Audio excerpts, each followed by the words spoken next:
Hello and welcome to the FilmBunker podcast. My name is Nick, and today I'm joined by 4 nameless assassins, or as they're colloquially known as Simon, Matt, Karen, and Kelsey. And how are we all today? Good. Yeah, good. I'm such a good assassin that I don't even know if I've killed anyone. Yeah, that's what they do. They wipe your memory just to keep the trauma down. That's a good excuse. This week's pretty barren. We've got to talk about Bohemian Rhapsody towards the end, but we've got a bit of news, so why don't we start off with that? I think Karen wants to talk about something that happened with Naomi Watts. Yes, today I saw a video which announced that Naomi Watts is going to take the lead in the Game of Thrones prequel series. Oh. So she's been cast in that, and that would be pretty cool. They said who? Nope. No. They said it's going to be the Long Winter or Oh, something. okay. So it is a real prequel series. Yeah. Then. Good. It's going to be something like that. The Long Night, the Long Winter or something along those lines. So, yeah, she just has been announced as being cast, which I think is pretty exciting, showing that the prequel series might be good. Yeah. Yeah. Well, being in the Long Winter, it's probably one of the Andals. The Andals there by that point? I'm trying to remember. Because it's like thousands of years that's before. Like really old stuff. That's what I'm happy about. That at least it's not just Robert's Rebellion. Yeah, at least it's not going to be consistently like trying to tie in with the like the actual series. It's going to be doing its own thing. Yeah, I mean, Bran could affect things somehow, but that's true. Yeah, he's just full magic bullshit at this point. Yeah, exactly. He's just omnipotent, basically. Omnipotent, not omnipotent. Whatever. He's really potent. Whatever. That's my line on Tinder. Oh dear.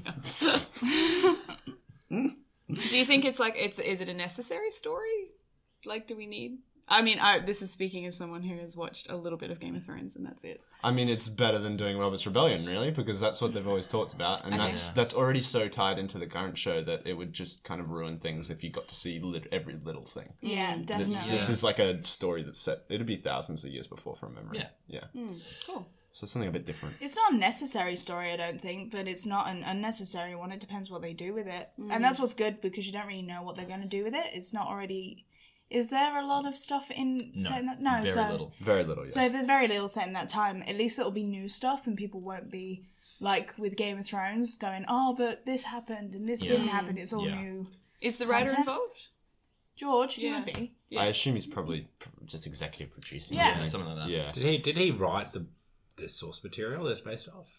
Yeah, George R. R. Martin. Yeah. Yeah. Books, Yeah, he wrote the I books. thought he only wrote like... No, he writes one episode a season.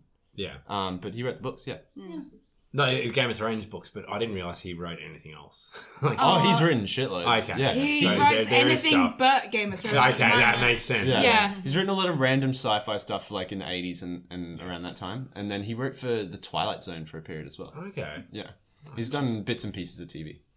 Yeah. Yeah, I think he'll be involved and I think he'll have an idea of what happened, but I think it might be a good bit of creative liberty for everyone else as well. I would say so. I mean, looking at season 6 and 7 of Game of Thrones, like him being an executive producer doesn't mean that it's going to be anything like what the source material was. Exactly. Anyway. So, Are D&D involved with it? who? D.B. Weiss and... I have no idea, honestly. I've heard about the prequel series because obviously they're bricking it about not having Game of Thrones anymore. So they were saying that they had 5 prequel series planned. Something ridiculous. Something like ridiculous. That. Like, it's okay, there will be more, guys. But, Please don't leave us. Please don't leave your subscriptions. But saying that, this one I haven't even heard what it was going to be about or anything before today. I just saw Naomi Watts is cast in the lead, and this is kind of what it's about. So I think that's all there is out there at the moment about it. Yeah. Right. It is a bit surprising it took them so long to announce something officially. I mean, considering the success of Game of Thrones. Yeah. And how much they could mine it. I think they may have panicked, gone, we're going to do more, and then had to sit back and go, okay, but what are we going to do? Yeah. Because a lot of people were asking for Dunk and Egg. And then they said, no, it's not going to be one of them, which I don't know why. Donkey Egg is the best. Yeah. It is. It's awesome. The best. It's so good. They should have just done that. But apparently he wants to write more of it or something. Yeah, he's got he reckons he's got 5 or 6 more stories as if we're ever going to see them. Yeah. But Yeah. I love how the common trend to talk about him is when he's going to die. Yeah. And he's starting to progressively get more pissed off about it because he's just like, screw you guys, I'm going to live forever. It's funny. I'm going to live forever and never do any more work. Yeah, it just, to me, him writing these books and, you know, the show may or may, I think it did have an impact on him writing it, because that's probably one of the reasons he's got so many anxieties about writing it, is because now it's hugely popular. Let's just sit back and watch what happens, and I get an executive producer credit, and then I can decide whether or not I want to write it. He's also super pedantic. That's his problem. Yeah. Yeah. Which is it good took in him a 5 writer, years I to guess. write Dance of Dragons. Yeah, and that was before the show. series anyway. Yeah. I mean, it's been longer than that period. Yeah. But yeah, it took him that long. And then I think it took like 3 or 4 years for Feast of the Crows. Yeah. So like it's been progressively getting longer it's every time. exponentially. So Yeah. the last book is never going to come out unless not he in our lives to be lifetime. like 108. Yeah. Then maybe. Yeah, so another new thing coming out is it Bad Boys 3? Yes. Yeah. Yes. Bad Boys. Love Yeah. that movie. I think it's Martin Lawrence and Will Smith put up like a video. I didn't actually watch it, but I saw it. Instagram post, yeah. Yeah, they looked excited. I'm so excited. I mean, how many of you guys have seen it? I've seen Bad I've Boys. seen like Bad two. Boys too. Yeah. Yeah. You've seen Bad Boys 2? 2, and probably 1 at some point. I Yeah, just I remember Bad Boys probably. 2 because it's mean to me. Right, You haven't yeah. seen Bad Boys 2? Yeah, but That's Hot Fuzz as well. yeah. Yeah. Yeah, I don't know. I'm excited. I mean, I went through a long phase, and I'm kind of still in it, of hating him, Martin, whatever his name is. Lawrence, yeah. I was going to say Martin Freeman, and I'm like, that's not a thing. No one likes Martin Freeman. Yeah, he just really irritates me. But the character... Martin Freeman's sitting on my lap right now. But yeah, the character that he's in Bad Boys is awesome. I rewatched Bad Boys like not that long ago, and it's super sexist. But I was not aware of that until I like rewatched it, and then it was quite Will Smith's overwhelming. punching a woman. Like, why does this figure into the plot? Yeah, I'm looking forward to it. I love those movies. Nothing much to say about it really, other No, than it's Bad a Boys thing. 3. It's Yeah. a thing. It's a Yeah. thing that's happening. And I hope they do another scene like in Bad Boys 1 where they like torment a child. That was great. I do not remember. Punching Women women. and tormenting children. I don't remember It's this- basically an Adam Sandler Yeah, movie. they torment this kid who comes to pick up his daughter for yeah, a date. yeah, It's yeah. so Oh, good. yeah. Yeah. So good. But speaking of Adam Sandler movies, we can't really joke about that anymore since he's got 100% on Rotten Tomatoes for his stand-up. Oh, bullshit. He Get has. fucked. No, He has. I'm going to call I swear. cunt on this No, bullshit. no, he This has. is I swear to absolute God. fucking I nuttery. swear to God. I saw like Netflix put out a thing of Adam Sandler in a They were shocked. In like a hoodie. in I a saw hoodie, it, yeah. and he was singing like a rap or something about phone wallets and keys, and then underneath it said certified 100% fresh. Well, you didn't say that it was about phone wallets and keys. I would have been right on board. No, honestly, I don't understand it. I'm like, everyone He's- hated him, and then suddenly, No, everyone still hates him. you sure? This is a lie. 100%. This is not. 100%. There's something wrong. There's something wrong, and I don't know exactly how to describe it. I think there's a large demographic for Adam Sandler. I'm sure Like, there a is, and I lot think of, they like, just happen to write reviews. 12 to 14-year-old boys. Yes, and they got all the Love that. reviews out, and then all of a sudden, real people will see them and write him right down. I'm because- just gonna constantly send you an update of the Rotten Tomatoes score, just to annoy you. So just as a reference, the stand-up is actually called 100% fresh. It's not certified 100% fresh. The stand-up is called 100%. See, that's what he did. He named But it has 92% There of you go. Rotten That's Tomatoes. solid. Yeah. That's solid. That And is- 91% I think we should reserve judgment until it gets lower.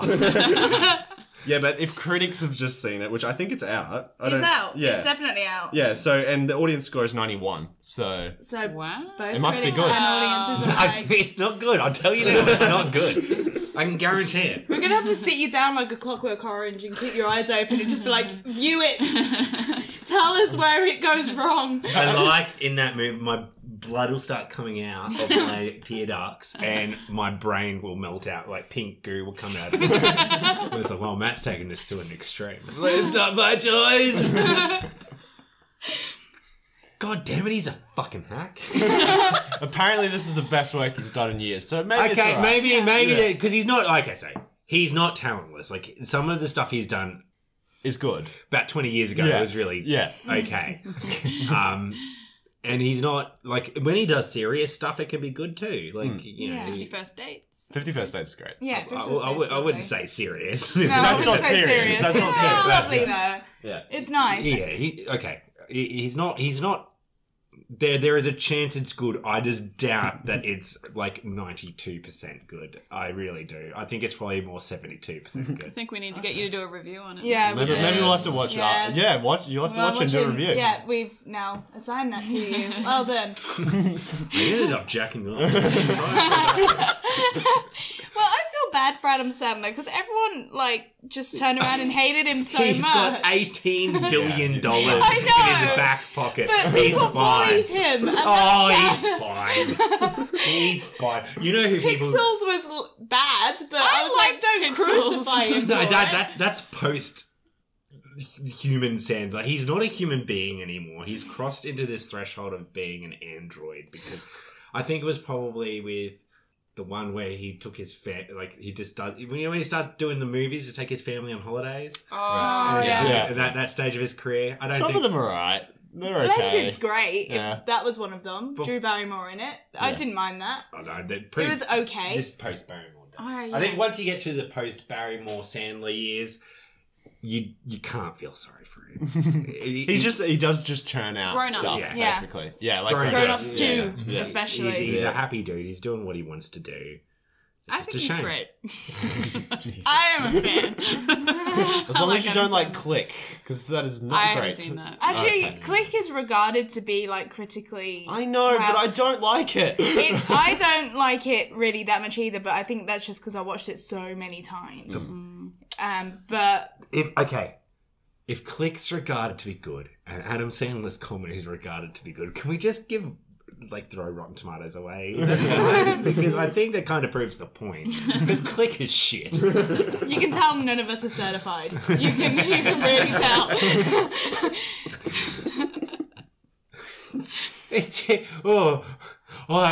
When I was too busy doing stuff, my life went gone fast. Great. That's pretty much That's it. the Yeah. movie. That's it. That is effectively it, yeah. Yeah. Now back onto Will Smith, though. Has anyone seen the trailer for Spies in Disguise? Yeah. So me and Karen watched it. No, I saw it. Alright. but No, I was didn't, busy like, watching my see Adam it. Sandler marathon. Okay, so it's Skydance. I think it's the same people that do Ice Age. Blue Sky. Blue Sky, sorry. Blue That's, Sky. Oh, that's and it. Tom Holland's involved, right? Yes. Yeah. So basically, it's a cool little trailer. It starts off, it's like Will Smith being a spy, doing cool spy things. So it's animated. And then all of a sudden it just clicks. And for some reason, Tom Holland turns him into a pigeon. Because pigeons can get away with being spies because no one notices them. Yeah, because pigeons are everywhere. Yeah. They tried that for Plot. reals. Yeah. In the war, they tried to train pigeons to do stuff, and it didn't. I know. But this is a human in a pigeon. This Yeah. is... If only we could get a man inside that pigeon. Yeah. It looked really good until he turned into a pigeon. So now he's just a spy pigeon? That's Yeah. It's Yeah. weird. And he can talk, so... Cool. Yeah. I'm down. And that was the first voice role Since Shark Tale. in Yes. Shark Tale, and he chose Spy turns into a pigeon. Yeah. I don't think Will Smith really knows I feel like how to accept roles anymore. Will Smith has the same manager as Sean Connery does, I feel like. Yeah. They just don't have any... It is Sean Connery.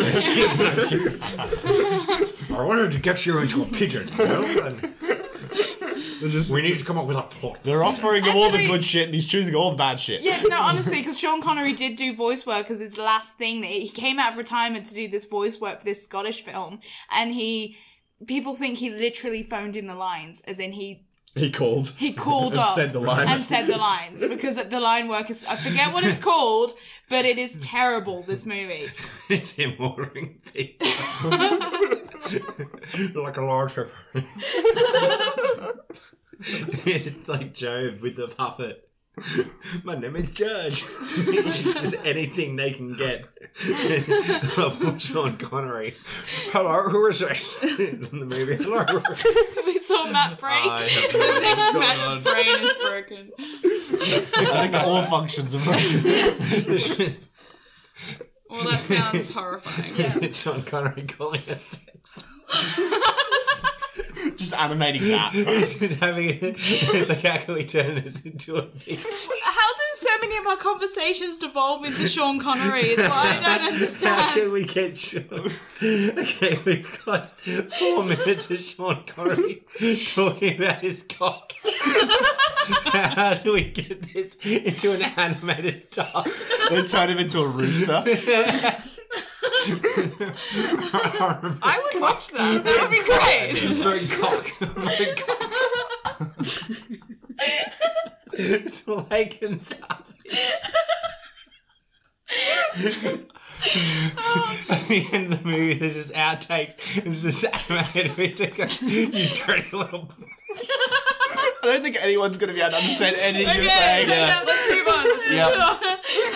Let's move on to the Gladiator sequel, which is a thing that no one Oh, cares I've got material for this too. I feel like no one cares about it. I don't care about it. Not in the slightest. Ridley Scott is running out of ideas. He's old now. He's very old, and he's probably going, "Oh, that was good. We'll just do another one of them." Yeah. That's literally what I'm thinking he's doing. He did it with Alien. Do we know the premise? What's the deal? I think it was. Oh, I can't remember. It was following one of the pre-established characters. Yeah, I'm okay. going to quickly look it up. I mean, I'm going to go out on a limb and say I didn't really enjoy Gladiator. And I know that that's probably not a very popular opinion. It's fine. Yeah, It's fine. It's fine. I'm more Yay. pissed off about you liking Adam Sandler. We can fight later, Matt. It's alright. I feel like Gladiator is one of those movies, either you are committed to watching all of it, or you turn it on and it doesn't do much for you and you turn it off. I just don't... What else is there to say? I don't Sorry, know. but... What else? Yeah, what else was there to tell about the Yeah, story? like, yeah, are we just so going to have it's- another Gladiator? It's following the nephew of Emperor Commodus, who was played by Joaquin Phoenix. So it's someone called Lucius. I don't know. It's someone, I guess, who was in it for 2 seconds, and they're going to make a movie about it. That's all I know. Look, So, it like, depends what they Phoenix do with it again. It seems to be one of those things where they could either have a story to tell that's really good, and with modern VFX and modern budgets and stuff, it could look really good and be an epic like the old Hollywood epics, or it could just be Boring. unnecessary. It could and be boring. like Ben-Hur, the new one. Oh no! Yeah, that's what I'm picturing. There was a new Ben-Hur. Yeah. Yes. I've Yeah. already blocked it from my memory. Yeah. How recently was this? This was like last year. Okay. It was. Oh, It no, I was feel like it's not. a few years ago. 2016 or 2015, Yeah. I think. Oh, was it? Yeah, I feel like it was a few years ago. Oh wow, that went past. But no, it had CGI chariots. It's bad. Very I don't understand why they need to do that. Like, what I just, what's gonna... I mean, I like history films, like films that are based on this sort of stuff, but, like, I feel like they've done the Colosseum then. It's like, okay, this is what happened, and cool, they fought tigers and shit. I mean, yeah, it's not What accurately... now? It's not accurate at all, but yeah. Yeah, it's not accurate at all. Yeah. But it... Oh, something that Simon thinks isn't accurate at all is what Henry Cavill looks like as Geralt. in Rivia. Oh, excellent segue. Excellent Great segue. job. I mean, I'm not going to say it's not accurate. I mean, because it's based on the books. Yeah. So Geralt's, he's a baby face, doesn't have a beard, doesn't have a scar, but Henry Cavill looks kind of weird. He does look a bit odd with the long white hair. Yes. I mean, I think it'll be good because when we actually see the real thing, because that's just a screen test. Yeah, Why did sure. they That's release my a screen thing. test? Why would you release a screen test that looks so shit? Yeah. It's the worst way to promo something. Because Henry Cavill's like a beautiful, pretty man, and they gave him long white hair. It doesn't look like anything intimidating. What we'll do is we'll get everyone upset. I'm sorry, No, I but these feel are coming from Yeah. men who like Low Legolas. expectations. No, yeah, that's different. Legolas is supposed to look like that. I don't like Legolas. Oh yeah, I remember that. He's Good. a Mary Sue. Thank He you. sucks. Yeah, no, I forgot that you agree with me here. No, Oh. we agree on this point. Legolas sucks, but We? No, they We agree. I love Yeah. Legolas. Drop it. but no, I Legolas can don't suck. mind. You can suck Adam Sandler's dick. Why did I get territorial? Told you we would fight, Matt. I'm ready. Wow. Hey, Kelsey, I bought you a present. Get fucked. Jesus.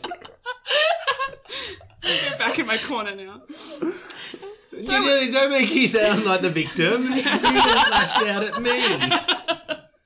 I'm the one that's in the corner. Nobody puts Matt in the corner. Not after last time.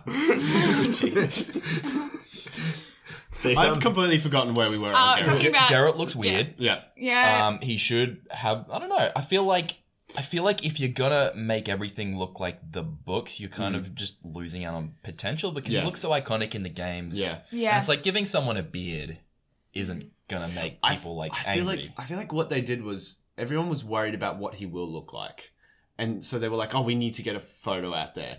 But they should have waited till he had the full costume. Yeah. Because it's done the exact opposite. Yeah. Like, I don't think it looks terrible, but, like, I think he'll be alright when he has a better wig. Because that doesn't look It like looks a terrible. good... It looks like a shit shampoo wig. commercial. And Yeah. it's terrible. Yeah. It's just not good. I think that they will give him a beard later on. I think that because it's him baby-faced, and then we might see him throughout the season become the Geralt we know. Maybe. Yeah, it's true. Maybe they'll do that. Might see how he gets the scar, something like that. Yeah, but a lot of people in the comments of it were just like, oh, this isn't the full thing anyway, so it's fine. It was literally just, this is what he looks like with silver hair. And people have done better jobs. Oh, yeah, some at Photoshop of it is amazing. Exactly. Just Photoshop it. And go for one of those looks, because, Just shows it shows poor judgment to put that out as the first image of the series. And it's like, if that's the judgment that they're putting into that, then what other mistakes are they making? Yeah. I don't think the production will be making those kind of mistakes. That's just marketing. Yeah, that's I just think. Netflix. That's just Netflix. shit marketing. That's just Yeah. Netflix wanting to... Yeah. I've been calling him Gerald. I kind of like that better. Yeah, Gerald. I need to go and play The Witcher before this show comes out. I've played a bit, but then Red Dead came out. And that took over Karen's life. Yes. Yeah. Which... Do you want to talk about Red Dead in Yes, relation please. to cowboy Thank movies? you. Okay. All right, this is my segment. So Red Dead came out, and Any it, theme music. yeah, I do like Karen's if you- segment. If you give me a second, I'll splice some cowboy music in. Excellent. So it is great. It is amazing. I booted the game up and I have been obsessed. I have looked up westerns. I have tried to work out why this is so great, because it is amazing. Game design wise, I can't really talk about that because I don't know much, and I do play a few games, but this one was the only game I've ever pre-ordered.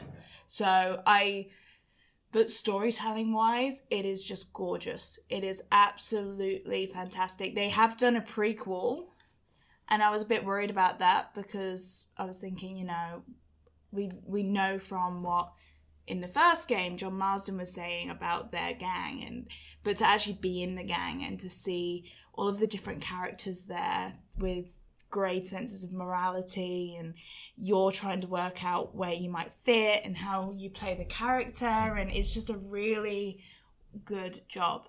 And everyone's got cowboy fever right now, and I'm loving it.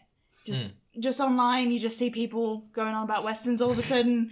People are just like... My dad's been dressed as a cowboy for 30 years. It's his time. Finally, it's Time his to time. leave the house. It is his time. But yes, it is. I think it's incredible. And I know it's not technically a film for the FilmBunker podcast, but I think it's up there with films. It really, the storytelling of it, and I know there are games out there that you could watch as a movie, almost, and the story carries itself, such as The Last of Us or anything along those lines, but this one is such a cinematic game. And It's by Rockstar, yeah? yeah, Rockstar did it. And is this the second? Because It's technically the third. Technically. yeah. Is Red Dead Redemption 2. Yeah. Ah, The that's first right, one's Red Dead Revolver. Revolver. Yeah. And Red Dead Revolver was not really Yeah. anything. It was just a shoot 'em up, I think. Yeah, it's just like a cowboy Yeah. game, really. Yeah. But Red Dead Redemption was my favourite game of all time for a long time. Because the storytelling was masterful. It had everything that you could want from a Western in it. As well. And even while watching Westworld, I was getting Red Dead Redemption vibes from the West, like, they did that in Red Dead Redemption, and they did that, and they had the cannibals, and they had the cannibalism plot, and they had the American Indian plots, and they had all of these things that in Westworld, that's the archetypal Western. And I just did air quotes on a podcast. That happens too often. I know. But I think that, yeah, it's just so good. I just recommend everyone to give it a go. How do you feel about the gameplay? Because that is what I've been told not to play it, that I would dislike it because of how slow it is. It's very slow, and it doesn't care. It does not care if you want to shoot things up straight away, because it's like, no, you gotta wait. The story comes first. And the thing is, it's interesting because between the two, Red Dead Redemption and Red Dead Redemption 2, The Hateful Eight came out. And the first part of it was all in the snow, and there was carriages, and they had to be all holed up, and it was very Hateful Eight. And if you're into the story from the get-go, it's fine. You don't care about the gameplay. There's only a few hours, I think, before it lets you pretty much just go free. Yeah. Yeah. I'm going free right now Yeah. and buying clothes and looking after my horse. Getting your beard shaved. Yeah. I named my horse Henry, and he's beautiful. But until that point, it is just story, and you have maybe one little section where you can choose between two missions and which one you do first and which one you do second, and then you go to the main camp next to a town called Valentine, and once you're there, that's when the game is like, okay, open and off world, go for it. But the story is so good, I don't think it really should matter that much. And it doesn't seem to care if you have fun playing the game to start with, because it's like, no, we want to show you the masterful, construction of it. We want to get you set up properly. We want to introduce you to these characters and you understand them in a certain way. Because you've got Dutch, the leader, who we saw as the main villain in Red Dead Redemption, and he's the leader of the gang. So you need to realign yourself with him as your leader, and as someone that, instead of being like the big bad main villain, instead try and see more grey areas in him. And they did that really well, because without that, you would have kind of been trying to... And they get the John Marsden thing out of the way really early as well. So you have to go find him, and you've got to save him. So they're like, yeah, here he is. Don't worry about that anymore either. So you're not spending the entire time wondering when he's going to show up and when your favourite character's back. So they've got a lot to do, I think, story-wise, and they do that really well. And it wasn't not fun for me because the story took me through. And then it's a really complex game after that. But you don't have to go into all the complexities of it. Like, you don't have to go and shave your beard or try and get your beard a certain way, and you don't have to go do all the side missions where you're trying to write someone's biography for them. You don't have to do... Yeah. Let's be honest, though. Who really wants to miss out on that element of gameplay? I know. You can just do the missions, or you can go off and do other things. And it just depends on your mood, and I think that's a really good thing that it does eventually. But I think that for people who wanted to go in and have a GTA experience and go, I'm just going to go in and shoot some people, that ain't going to happen. It's not going to happen to start with until you need a good 2-3 hours before you can actually go and be free. That's a risk, though, because a lot of people would purchase the game thinking, hey, these guys make Grand Theft Auto. Like, it shows restraint. It shows restraint and discipline to tell a story. Exactly. I respect it a lot for that, but I do think that that's probably going to be the reaction, isn't it? Like, the people will just begin to play the game expecting, like you said. There hasn't been... I think I've seen a few people complaining about that aspect, but not many. Most people are just loving it. It'll be about 92% on Rotten Tomatoes. Yeah. But all that's worth. That's the thing. It was a really anticipated game.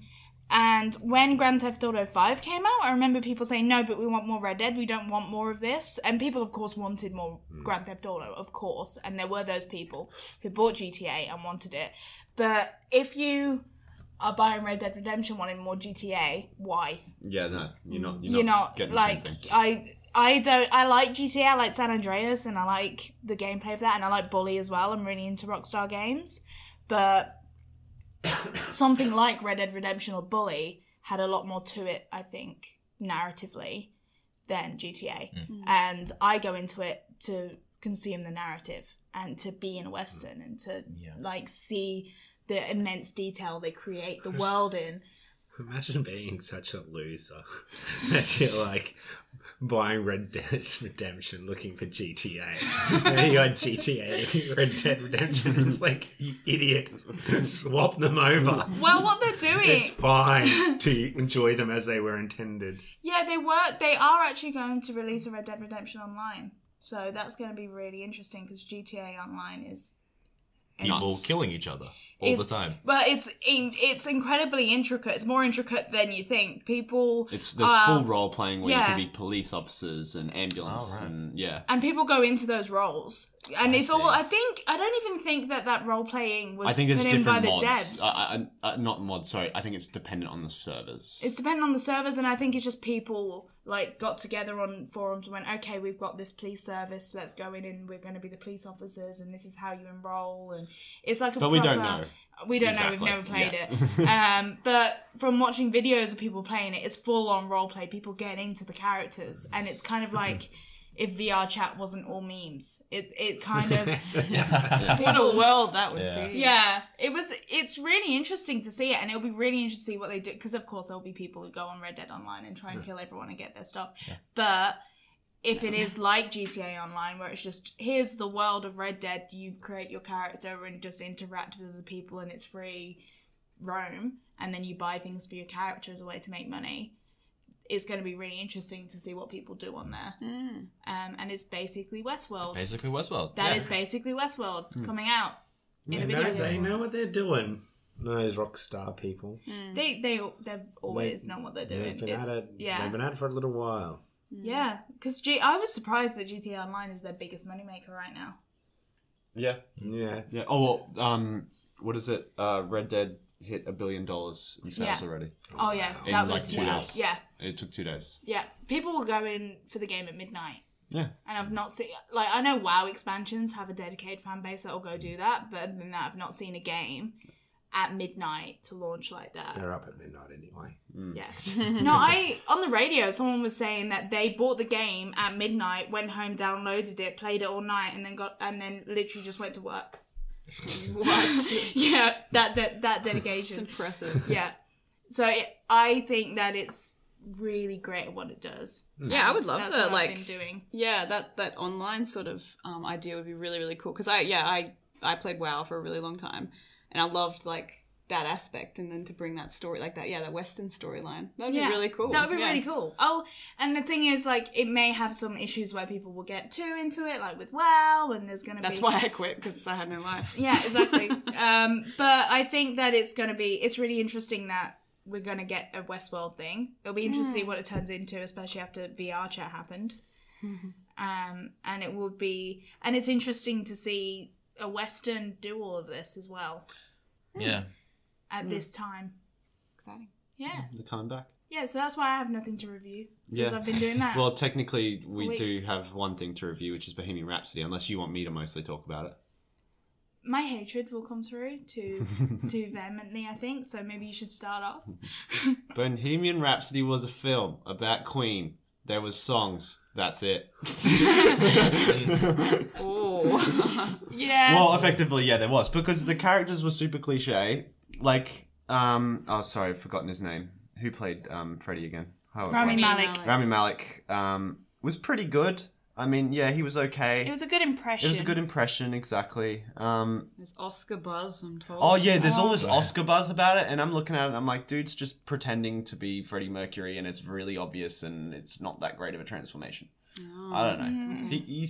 He's playing Freddie Mercury. It's not, like, the best thing ever for the Oscars. It's just a person playing Freddie Mercury. Yeah, it's literally it. There's probably tribute acts that do the same job that he does. Like, wow, he really looks like Freddie Mercury. He's playing Freddie Mercury. Yeah, exactly. It's not that big of a deal. He's not that fantastic. And it's the prosthetic teeth as well that he's got in, and it's honestly, it was an impersonation. It was an impression. He didn't bring anything new to the performance. And in a biopic, you've got to do that in some way. I think that's the curse almost of biopics, isn't it? It's this most weird, of them, it's where's the line between making something that's entertaining still, while still just telling the story of whoever they're supposed to be. And I feel for him then, because I quite like him as an actor, that I don't know if there was a way out of that. No, probably not. But also the script didn't do any favours to anyone. Yeah, because there was barely a script. The script was there, but it is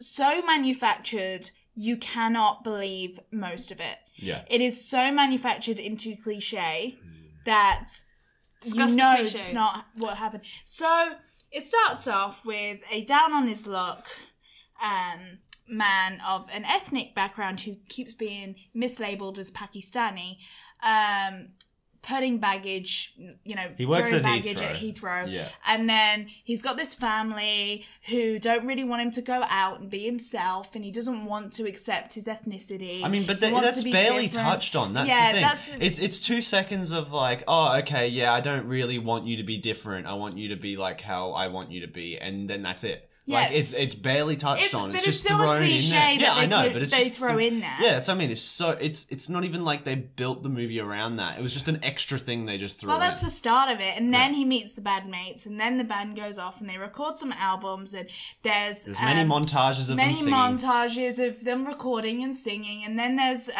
this one like subplot of a man called Paul who's kind of their like Freddie's personal manager who dates him, who's made out to be a complete villain. And the thing with that is there are members of Queen who have survived. And those members of Queen who have survived have reputations themselves to uphold and have agendas that they need to push.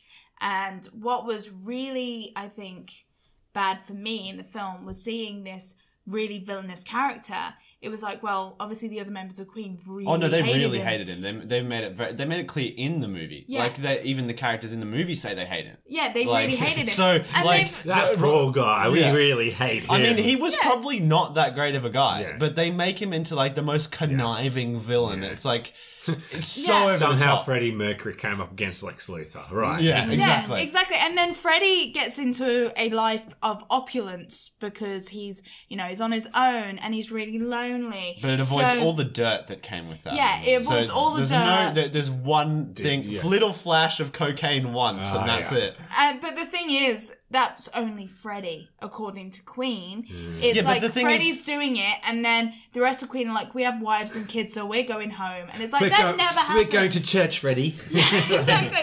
It's like you would have gone to some of those parties and gone into the cocaine tower and Freddie's had like, the time of your life. Come to the coke orgy. And they're like, no, sorry, we're going to go play bridge. But honestly, the most egregious part of this is they made the whole resolution of the movie pinned on Live Aid, the Live Aid concert. Yeah. They then, so to make it a bigger deal than it probably was, they diagnosed Freddie with AIDS 2 years early, so it happened before Live Aid, only for then Freddie to say a speech about how he doesn't want to be defined by AIDS, and he doesn't want, and which I honestly, he Hey, shouldn't Freddie, be. you're on at Live Aid.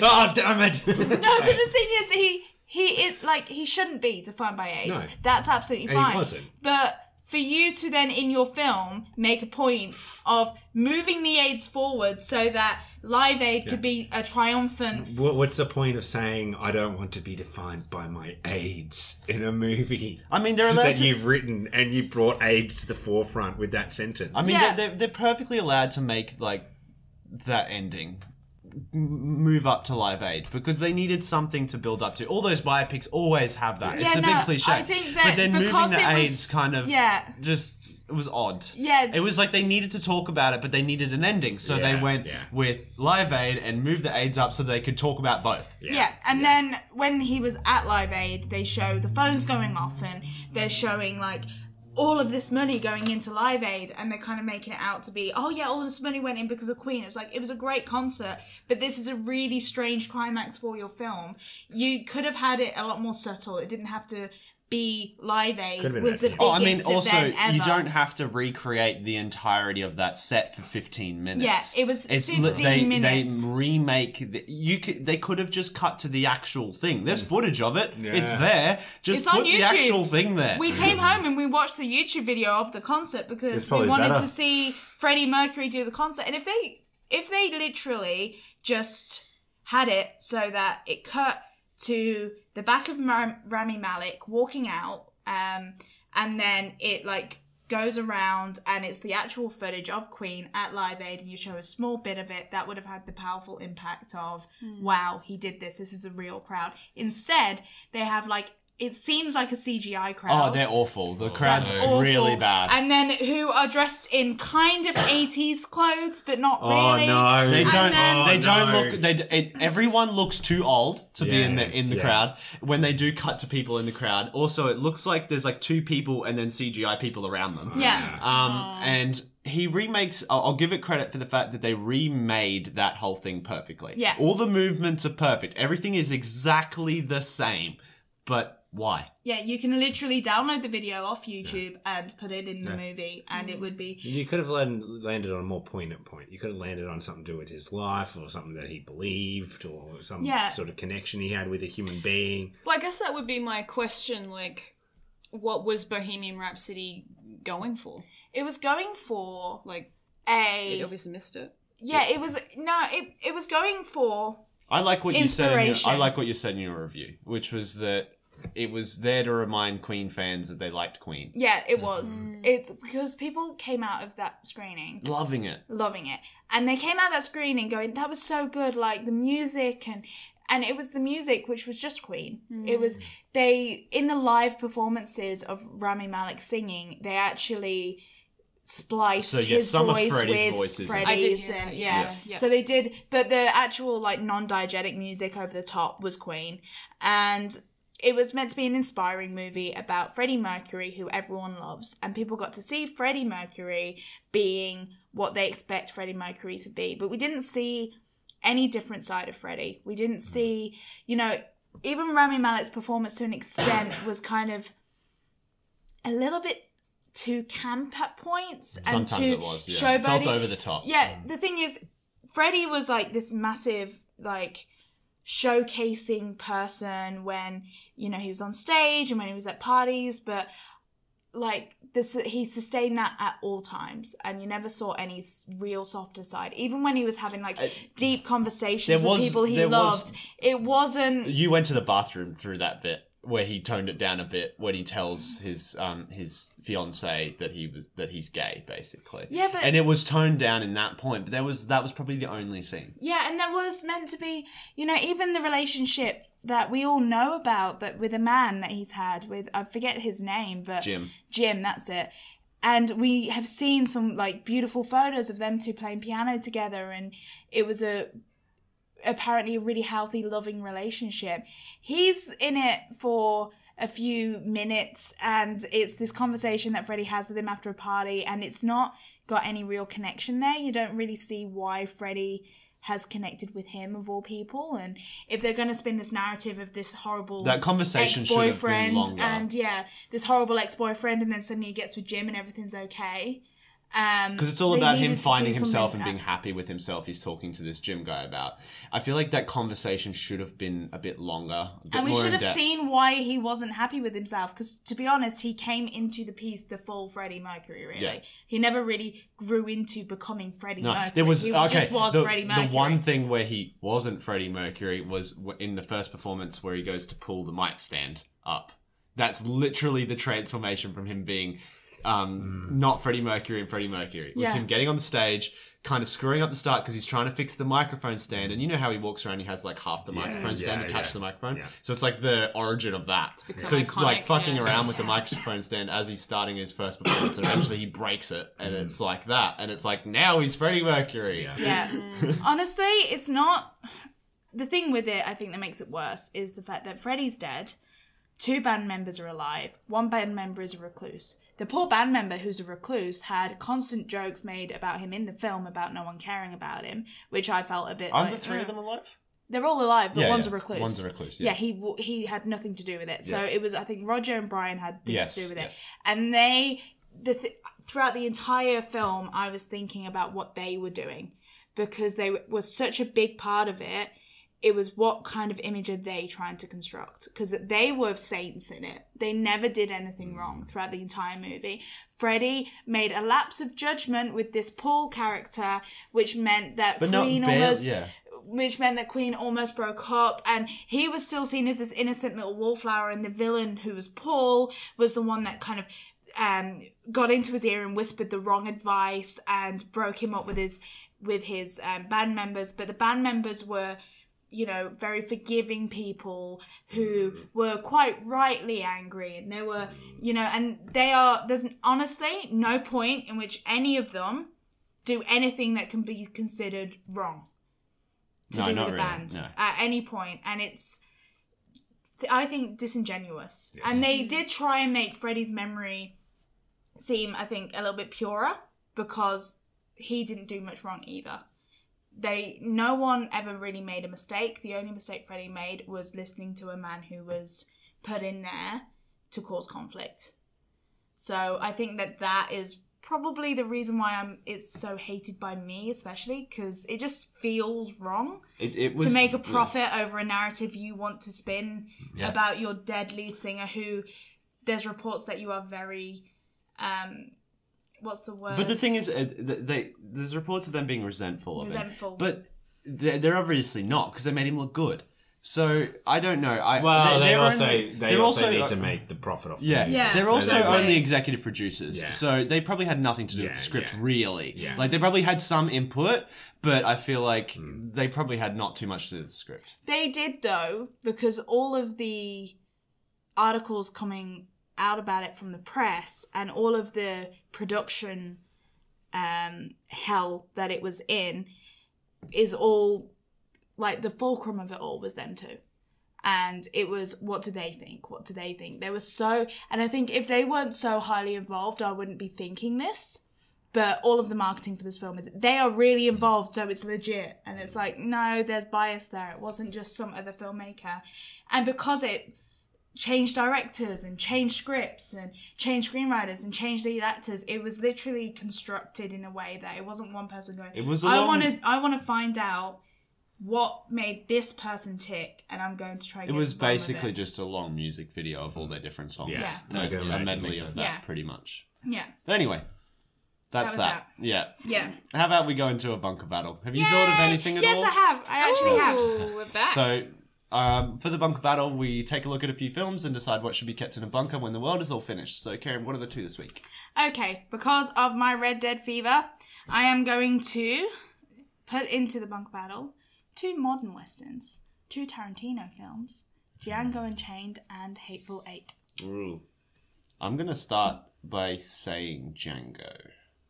I really do love Hateful Eight, and that scene at the beginning in the carriage, that whole conversation is amazing. I love that conversation. But I'm probably going to have to go with Django, because I just feel like, I don't know, DiCaprio was awesome. It was amazing. That whole thing where he smashes the glass and he actually cut his hand. Yeah. And Jamie Foxx is really good. And I don't know, it just feels a little bit more epic. And I know, like, Tarantino's not really the person to make those epic kind of movies, but it felt a bit more epic, so a little bit different to the usual for him, which is something like Hateful Eight, you know, bottle stuff. Yeah. So Django was a bit broader, I think. Yeah. I mean, Kill Bill's kind of broad, but not in that sense. More Tarantino-ish, though. Yeah. So I'd probably go with Django. Definitely. Yeah, I'm gonna go the same. Mostly the same reasons. I mean, it just I like it when Quentin Tarantino does something different. My favorite Tarantino film is Jackie Brown, because it shows that he's not just frothing at the mouth and trying to make the most, you know, shocking, vibrant thing that he can.